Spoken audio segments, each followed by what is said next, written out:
જય માતાજી. મહેમાનો તથા બ્રાન્ચ મેનેજો, આસિસ્ટન્ટ જનરલ મેનેજો અને ખૂબ ખૂબ ખૂબ ધન્યવાદ મારા સાહેબ શ્રી નવનીત ઝાલા સાહેબને. હું દિલથી એમના માટે તો કંઈ શબ્દ જ નથી મારા બોલવા માટે. તે હું લગભગ આમાં મારે હજી 2 વર્ષ પૂરા થયા. હું 3જા વર્ષમાં પ્રવેશ કરીને હું આજે આસિસ્ટન્ટ બની છું. એટલા માટે મેં ફંક્શન પણ રાખ્યું છે અને હું આમાંથી મારું કલેક્શન અત્યારે 1760 પ્લસ છે.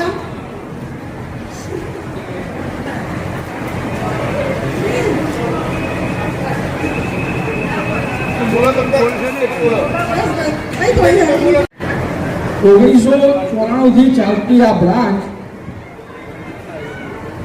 મને તો પહેલા એમ હતું કે સાલું આમાં કામ ના કરે, સાલું કોઈ ફ્રોડ થાય, કઈ આ ના થાય તો આનો જવાબદાર કોણ? આ પૈસા ભરશે કોણ? એક તો માણ દેવું ભરી અને બહાર આવ્યા હતા. એમાં પાછું આરાધના કંઈક નવું આવ્યું. આરાધના નવું આવ્યું એટલે મારી વાઈફ કીટ લઈને આવી. મને કે જાનકીના પપ્પા આ કીટ લઈને આવીશું. મેં કીધું આ શું લઈને આવી તું? મેં કીધું આપણે જેમ કરતા એમ કરો, આ પૈસા આ બધું ફ્રોડ છે કીધું. કે ના જાનકી પપ્પા 1994 થી ચાલે છે અને વ્યવસ્થિત સરકાર માન્ય સંસ્થા છે, સહકાર માન્ય. મેં કીધું ભાઈ વાંધો નહીં, તું કામ કર, હું તને સાથ સહકાર આપું બને એટલું. પછી મેં જોયું, જાણ્યું, સરપંચની મુલાકાત લીધી. અમારા ગામના સરપંચ શ્રી એમના ખાસ મિત્ર છે મારા નવનીતભાઈ, એટલે એમને પણ વાત કરી કે ભાઈ વાંધો નહીં, આમાં કામ કરો, આ કામ બિલકુલ ઓકે છે, સક્સેસ છે અને ક્યાંય જવાના નહીં ભાઈ, બદરખાના છે. મેં કીધું ભાઈ કંઈ વાંધો નહીં, આપણે કામ સ્ટાર્ટ કરીએ. કામ ચાલુ કર્યું એટલે સાહેબે કીધું કે ભાઈ 1,20,000 થાય એટલે તમને ઓફિસ મળે. મેં કીધું આનું 1,20,000 તો લાવો ને આપણે ભરતીએ. પણ કે એમ નહીં, આ રીતે તમે પહેલા 20,000નું કલેક્શન કરો, એની નીચે 5 એજન્ટ મૂકો, એ પાછા 20,000 કરે એટલે તમને આ બેંકનો લાભ મળે. બધું કંઈ વાંધો નહીં, આપણે એ રીતે રાખો. પછી આપણે 20,000નું કલેક્શન કર્યું. મારા નીચે મેં 5 એજન્ટ મૂક્યા. એના પછી આપણે 1,20,000નું કલેક્શન પૂરું કર્યું. પછી સાહેબની મુલાકાત લીધી. આપણે હોટલ સુપ્રીમમાં મુલાકાત લીધી. સાહેબે અમે એક નાનું એવું ફંક્શન રાખેલું. એમાં મને અમને લોનોનું કામ આપ્યું. લોનનું કામ એટલે દર મહિને 12 લોનો કરવાની. 12 લોનો કરવાની એટલે એક લોન 25,000ની. એટલે મેં કીધું ભાઈ કંઈ વાંધો નહીં, 12 લોનો આપણે કરીશું. એમાં ધીરે ધીરે આપણે આગળ વધ્યા. મારી વાઈફ આસિસ્ટન્ટ છે અને હું એમના નીચે એજન્ટ બન્યો છું અને મારું કલેક્શન પણ ઘણું મોટું છે. એટલે આરાધના કંપનીમાં કામ કરો, જોડાવ. ખૂબ ખૂબ ધન્યવાદ અને મોસ્ટ વેલકમ.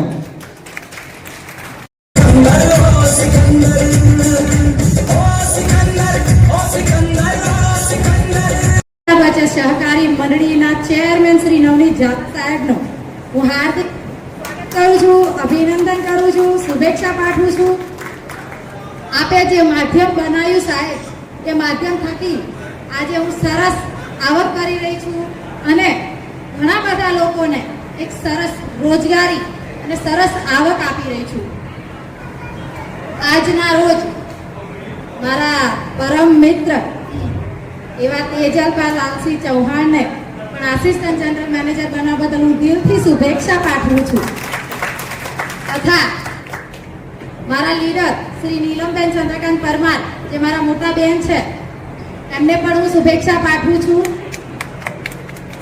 આજે તો ખુશીનો દિવસ છે એટલે કોઈ પ્લાન તો આપવાનો છે નહીં, એટલે હું દરેકને શુભેચ્છા જ પાઠવીશ.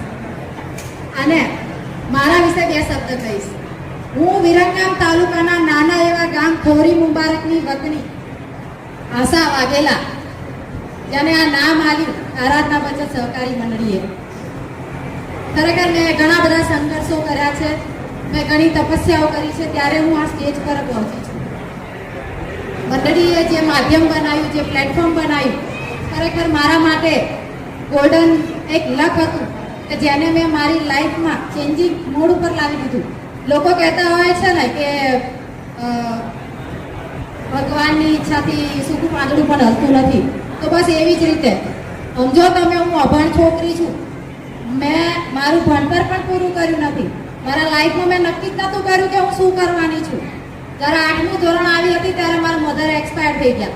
ત્યારબાદ ઘરની નાની મોટી જવાબદારીમાં હું સંઘરાઈ ગઈ. એ પછી એક્ઝામ આપી 10માની, તો એમાં ફેલ થઈ ગઈ.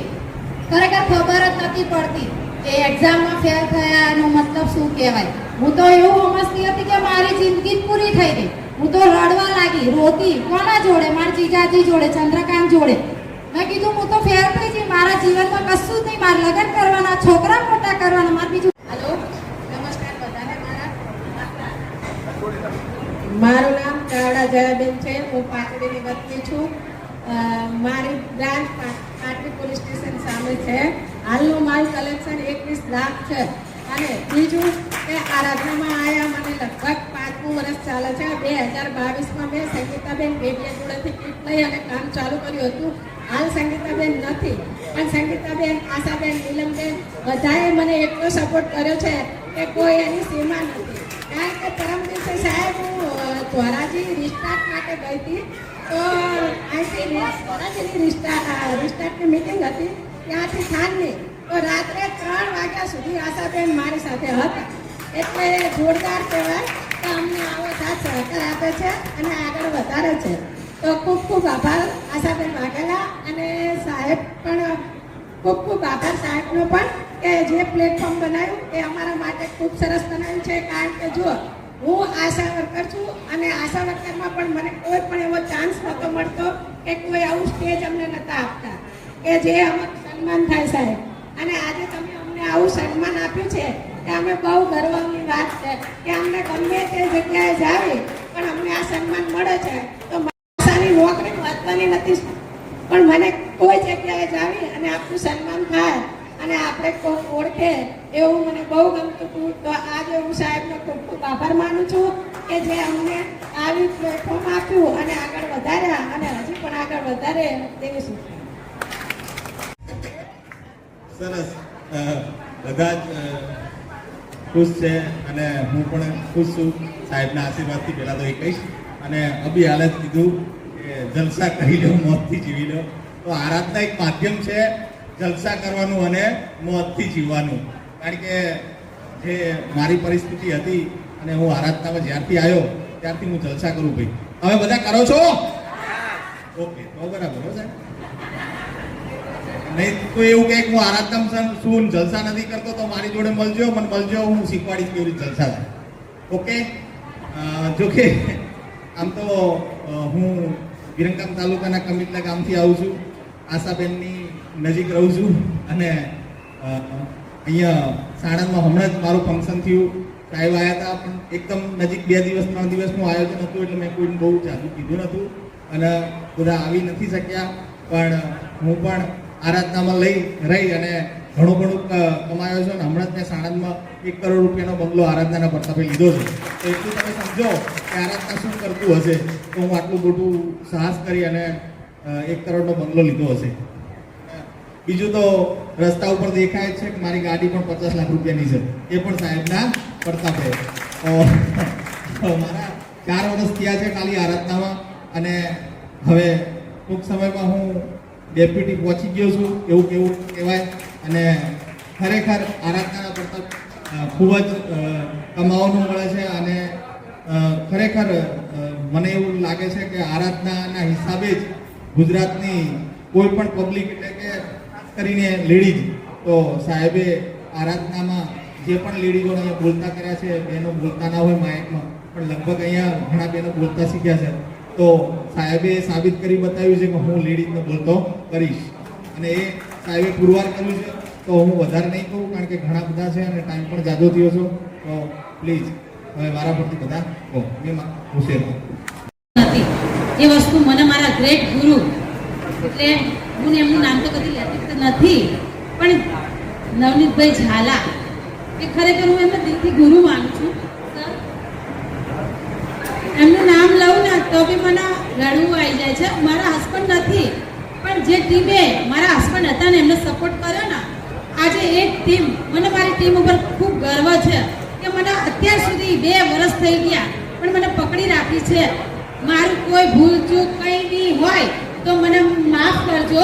હું ક્યાંય પહોંચી ના વળતી હોય તો મને માફ કરજો, કારણ કે હું એક ઘર લઈ અને ફેમિલી સાથે રહું છું. પણ બને ત્યાં સુધી તો હું મારી હાજરી આપું જ છું. જે ટાઈમ કીધો હોય એ ટાઈમે હું હાજરી આપી જ દઉં છું. પણ ખરેખર મને આજ ગર્વ થાય છે કે મારા ગ્રેટ ગુરુ કેમ આવું સારું પ્લેટફોર્મ મારા હસબન્ડને આપ્યું, તો હું અત્યારે રાત્રે સપનું જોઉં અને સવારે મારું સપનું પૂરું થઈ જાય છે. તો આ શક્ય નહોતું, પણ સર બોલી નહીં શકતી. તો એ સપનું ક્યારે શક્ય બન્યું કે આપણા જીવનમાં એક માણસ તો એવો હોય જ છે કે આપણને આંગળી પકડીને ચાલતા શીખવાડે. તો તમારા લીડરો પણ એવા જ છે કે કંઈ બી ભૂલ થાય તો થાય. આટલી મોટી ટીમ છે તો ગુરુ કોને કીધા? ગુરુ ચાલતા શીખવાડા, પેલો બ્રાહ્મણ ફેરા ફરતા શીખવાડા, તમને ઘર ચલાવતા ના શીખવાડે ક્યારે બી. તો એ ભૂલ થાય તો ગુરુની લીડરની માફ કરવી, ક્યારે એમને આર્ગ્યુમેન્ટ ના કરવી, કારણ કે લીડર હોવું અને આટલી બધી જવાબદારી સંભાળવીને બહુ મુશ્કેલ છે. પોતે લીડર બનો, આસિસ્ટન્ટ બનો, નીચે લાઈન ક્લિયર કરો, પછી તમને અહેસાસ થાય જે માણસે 32 વર્ષથી મહેનત કરી છે અને એમને આટલું બધું મેનેજમેન્ટ કર્યું છે, એમને વિચાર્યું છે કે આપણને લાખથી 5 લાખ 10 લાખ ઘરે બેઠા અભણ માણસ બી 10 લાખ રૂપિયા ઇન્કમ લઈ રહે છે, તો 32 વર્ષ તો મંડળીમાં એમને નહીં કાઢ્યા હોય ને એમને. તો આપણે બી થોડું સમજવાનું એમને, અને આપણે બી ગ્રેટ ગુરુની જેમ આપણી લાઈન નીચે હોય એને બી સપોર્ટ કરવાનો. અને મેં કંઈ વધારે બોલ્યું હોય તો સોરી. અને મારી ટીમનો તો મને બહુ ગર્વ છે, ચારે બાજુ મારી ટીમ છે, પણ મને બહુ ગર્વ. કેમ છો બધા? મજામાં? પ્રોગ્રામ થોડો લેટ ચાલુ થયો, કેમ? 10 વાગ્યાનો ટાઈમ છે અને 12 વાગે ચાલુ કર્યો. આજે અહીંયા જેટલા બી પર્સન છે એક બાબતનો આનંદ થાય છે કે મીટિંગ ઓછા પર્સન હાજર છે, પણ મેક્સિમમ આસિસ્ટન્ટ છે. બહુ મોટી વસ્તુ કહેવાય. આજે અહીંયા પર્સન છે એની ત્યાંથી મેક્સિમમ આસિસ્ટન્ટ છે અને બાકીના બધા બ્રાન્ચ મેનેજર છે. આ બહુ મોટી વસ્તુ કહેવાય. કારણ કે ઘણા પ્રોગ્રામ હોય છે એમાં નવી એન્ટ્રી હોય છે, નવા પર્સન આવે છે, નવા પર્સન છે આજે, પણ આસિસ્ટન્ટ સૌથી વધારે છે. તો આરાધના તમે જોઈ શકો છો. અને ક્યારના લોકો કહે છે કે અમે બ્રાન્ચ મેનેજર છીએ, અમે આસિસ્ટન્ટ છીએ, પણ જે લોકોને આરાધના ખબર જ નહીં એનું ઉપર જતું છે આ આસિસ્ટન્ટ શું હોય, આ બ્રાન્ચ મેનેજર શું હોય. તો 2 મિનિટ આપણે સમજી લઈએ. જે લોકો આવ્યા છે જેને જોઈન કરવાનું હોય તો એનો આઈડિયા બી આવી શકે કે એક્ઝેક્ટ શું છે આરાધના બચત સહકારી મંડળી લિમિટેડ અને આસિસ્ટન્ટ બ્રાન્ચ મેનેજર શું હોય છે. તો આરાધના બચત સહકારી મંડળી લિમિટેડ જે 1994 એટલે 1994થી ચાલે છે, જેને 31 વર્ષ પૂરા થયા અને 32મું વર્ષ ચાલુ છે. અત્યારે ગુજરાત આખામાં 500 કરતાં વધારે બ્રાન્ચ છે અને 15,000 કરતાં વધારે એડવાઇઝર છે. તો આટલા વર્ષ થયા હોય અને આટલી બધી બ્રાન્ચો હોય તો એમાં કંઈ જોવાનું હોય, છતાં બી લોકો હમણાં 1-2 જણા બોલ્યા કંઈનું કંઈ. તો આરાધના એ વસ્તુ છે જે કરીએ એને કશું જ કરવાનું રહેતું નથી, અને એ આ તમે લોકોએ સાબિત કર્યું છે. અને અહીંયા જે પણ આયા છે પર્સન એ બધાને ખબર હશે લાલસિંહ કોણ જોયા છે બધા. આજે આસિસ્ટન્ટ બન્યા છે તો પહેલા તો આસિસ્ટન્ટની પરખ આપી દઉં કે આસિસ્ટન્ટ કોણ બને, જેનું કલેક્શન 17,60,000 પ્લસ અને જેની ડાઉનમાં બ્રાન્ચો હોય એ જ આસિસ્ટન્ટ બની શકે. અને આસિસ્ટન્ટની એન્ટ્રી થાય એટલે મિનિમમ ₹1,00,000 પ્લસ આવક ચાલુ થાય. કેટલી? ₹1,00,000 પ્લસ મંડળી ચાલુ કરે. એના 3 મહિના થાય એટલે 1.5 લાખ થાય અને એના બીજા 3 મહિના થાય એટલે 2,07,500 ની આવક ચાલુ થાય. તો લાલસી ચશ્મા કાઢે હવે? ના કાઢે. સવારના પહેર્યા છે, ભાગે નહીં લાગતા. આપણે એમના ગામના છીએ તો ચોળે ગામમાં જોયા જ છે. અને આજ કઈ ડિફરન્સ લાગે છે કે નહીં? ઘણો બધો ડિફરન્સ લાગે છે. અને એ ડિફરન્સ ક્યારે આવે છે માણસના? કોઈ બી ડિફરન્સ ક્યારે આવે છે? એની અંદર કોઈ કામની જિજ્ઞાસા જાગે છે, એ કામ કરે છે, એ કામની અંદર સફળ થાય છે અને એક સારી આવક મેળવે છે ને ત્યારે જ માણસને ચમક આવે છે. ત્યાં સુધી ચમક નહીં આવતી. સાહેબ વાતો તો બધા કરે છે, આમ છે તેમ છે, હા છે ના છે, પણ જ્યાં સુધી ખિસ્સામાં કશું ના આવે ને ત્યાં સુધી કોઈ પ્રકારના પાવર આવતા નથી. તો આજે તો હવે લાખ રૂપિયા ચાલુ થઈ ગયા તો પાવર ઘટી પડ્યા. બિલકુલ. તો અહીંયા જે પણ વ્યક્તિ આવ્યા છે એ જેણે કીટ નથી લીધી અને આરાધનાની અંદર જોઈન થવાનું પ્લાનિંગ કરી રહ્યા છો તો પ્લીઝ આરાધનાની કીટ લઈ લો. 20,000નું ખાલી કલેક્શન કરવાનું છે. આપણે જે ફળિયું સોસાયટી રહીએ છીએ ત્યાં દરેક વ્યક્તિ ઓળખે છે તો 20,000ના ખાતા કરી શકીએ છીએ. આજના જમાનામાં બી લોકો 5100 આરાધના આપે છે, 5-7 હજારમાં નોકરી જાય છે કેમ? તો આરાધનામાં ખાલી 20,000ના ખાતા કરવાના હોય છે. થઈ શકે કેમ? આરાધના એવું છે કે તમને ના પાડે છે ફળિયાની બહાર ના જશો. 20,000ના ખાતા કરવા માટે ફળિયાની બહાર જવું પડે? ફળિયામાં જ 20 માણસો ઓળખે છે તો 20,000 થઈ જાય તો મંડળી કેટલા આવશે દર મહિને? દર મહિને ખાલી 2,000ના ખાતા કરીએ તો 5100 રૂપિયા આપે છે. લેવા જોઈએ કે નહીં? આ ફર્સ્ટ પોઈન્ટ. સેકન્ડ પોઈન્ટ કે તમે 5100 કમાવશો તો તમે કોઈ કહેશો કેમ? આ તો સારું છે યાર, કરાય. તો 5 કરતાં વધારે વ્યક્તિને આ વસ્તુ કહો અને એ લોકો આ વસ્તુ કરે એટલે તમે બ્રાન્ચ મેનેજર, મહિને 25,000 રૂપિયાની આવક આવે. તો કરવું જોઈએ કે નહીં? એમ કે જે લોકો અહીંયા બેઠા છે ને એ લોકો 25,000 કમાતા હોય તમને પૂછો કેટલી મહેનત કરે ત્યારે 25,000 આવે છે. તો આરાધનામાં તો શું કરવાનું? મેં 20,000ના ખાતા કર્યા, મેં જેવું કર્યું એવું 5 વ્યક્તિને કહ્યું તો મારી આવક કેટલી થઈ ગઈ? મહિને 25,000 રૂપિયા. તમારી 25,000 થયા પછી એ બી તમે શેર કરો કોઈ ભાઈ તમારે બ્રાન્ચ મેનેજર બનવું, ચલો બનાવી દઉં. તો આપણે શું બનીએ? આસિસ્ટન્ટ, મહિને લાખ રૂપિયાની આવક. તો અહીંયા આજે જેટલા બી પર્સન આવ્યા છે આસિસ્ટન્ટની લાઈનમાં લાગેલા જ છે. આસિસ્ટન્ટ બનવું છે કેમ? તો જેટલા બી પર્સન આજે આવ્યા છે નક્કી કરશે કે આસિસ્ટન્ટ કેટલા ટાઈમમાં બનશે અને બનવું છે કે નહીં. અને જેણે બનવું છે એ આંગળી ઊંચી કરશે પ્લીઝ. શું વાત છે? 30 જણા આંગળી ઊંચી કરો તો 30 દિવસ માટે હોલ બુક કરાવી દઉં. રોજ અહીંયા જ હે સનાતનનો જ છે, તમારા કામનો જ છે. તો પ્લીઝ દરેક વ્યક્તિ મહેનત કરો. મહેનત કરીએ તો દરેક વસ્તુનું ફળ આપણને મળતું હોય છે. અને આરાધના કોન્સેપ્ટ એવો છે એમાં મહેનત બહુ ઓછી જોઈએ છે. અને ઘણા માણસો હજી પણ વાત કરતા હોય છે કે ભાઈ કઈ રીતે સફળ થવાય, કોણ થઈ શકે. તો એનો દાખલો તેજલબા અને લાલસી છે તમારી જોડે, જેમણે કેટલા ટાઈમથી કામ કર્યું, કઈ પોઝિશનમાંથી આવ્યા છે અને છતાં બી બની શકે છે. કોઈ બી બેંકની અંદર જોબ કરવી હોય તો ઘણી બધી ડિગ્રી જોઈએ છે. એ લોકોને પૂછજો શું ડિગ્રી છે. આરાધના બ્રાન્ચ મેનેજરે બનાવે છે અને તમને આસિસ્ટન્ટે બનાવે છે. આટલી સરસ આવક આવે છે. તો પ્લીઝ અહીંયા આજે જેટલા બી પર્સન આવ્યા છે પ્લીઝ આજે જ નિર્ણય કરો કે નેક્સ્ટ આસિસ્ટન્ટનું ફંક્શન મારું હશે. જે લોકો આસિસ્ટન્ટ છે એ નક્કી કરો શું બનવું જોઈએ. પછી ડેપ્યુટી, અને જે ડેપ્યુટી છે એ નક્કી કરો કે મારું નેક્સ્ટ જનરલ રેડી છે. એમ સીડી તો ચડવી પડશે. સીડી ચડીશું, ઉપરના પગથિયે જઈશું તો સેલ્યુટ થશે. એટલે નીચેથી નાની નાની ટીમ આપણી જોડે આવીને ઊભી રહે તો સારું લાગે. એક સીડી આપણે રહેવું જોઈએ, બરાબર. તો પ્લીઝ ઘણી મોટી સંખ્યામાં પબ્લિક આવી છે અહીંયા, વધારે ટાઈમ થઈ ગયો છે. તો પ્લીઝ દરેક વ્યક્તિ પોતાનું બ્રાન્ચ મેનેજર ક્લિયર કરો, આસિસ્ટન્ટ ક્લિયર કરવાનું, આસિસ્ટન્ટ ક્લિયર કરો અને એક સરસ આવક લો. લાલસીને તો ગાડી અત્યારે આપવાની હોય પણ હવે એમનું જોર વધારે છે એટલે મારી જોડેથી વહેલા થાર લગભગ 2-4 મહિના પહેલા લઈ ગયા. ભાઈ મારી ગાડી જોઈએ નહીં ચાલશે ગાડી વગર. તો અત્યારે ગાડીની ચાવી આલી જાય એટલે કદાચ એમણે બીજી નવી મહિન્દ્રાની શું કહે શું ગાડી કઈ ગાડી મહિન્દ્રાની કોઈ ગાડી નવી છોડાવશે હવે. હજી પૈસા આવ્યા એટલે હવે ગાડીઓ છૂટતી જ રહેશે.